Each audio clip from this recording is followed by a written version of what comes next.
Pratiquer l'art du Qi, c'est donc toute une aventure. C'est l'aventure de la vie. Mais il ne faudrait pas penser que nous cherchons à devenir, je ne sais pas moi, des êtres supérieurs. Si vous pensez par exemple que les yogis font des choses exceptionnelles, vous vous trompez. Nous poursuivons simplement la recherche entamée dès notre conception, celle de découvrir notre vie, d'être en vie, de découvrir la vie. Nous cherchons juste à devenir, à être, ce que la nature, la vie, a prévu pour nous. L'art du Qi nous permet de devenir simplement humain. Par exemple, respirer. Quoi de plus simple? Comme la digestion ou les battements du cœur, la respiration fait partie du système autonome. Ce qui veut dire que nous n'avons pas à nous en occuper. Ça travaille tout seul. Et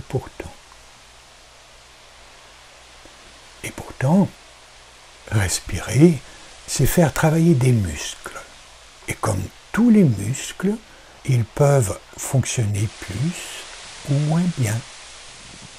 Comme tous les muscles, ceux dont dépend la respiration sont sujets au stress. Avec l'art du Qi, nous découvrons par exemple 4 larges zones du corps qui interviennent musculairement dans la ventilation des poumons.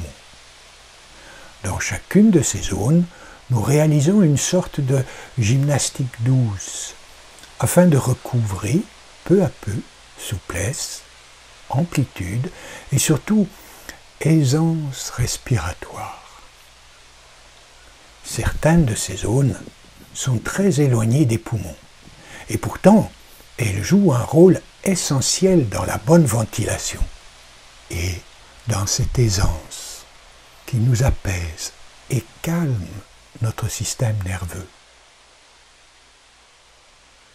Lorsqu'on retrouve cette aisance respiratoire, nous retrouvons la mémoire, nos sources, nos ancêtres très lointains.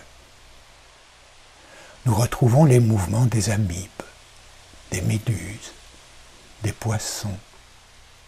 C'est fascinant de sentir l'évolution de la vie sur Terre dans son propre corps, en respirant.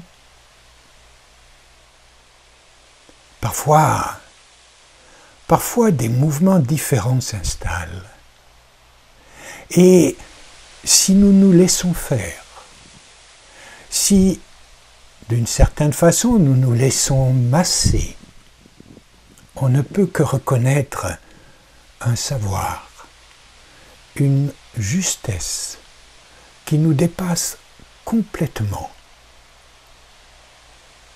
Lorsque ces mouvements de la vie nous triturent ainsi, alors, parfois, l'espace d'un instant, nous appartenons vraiment à l'univers.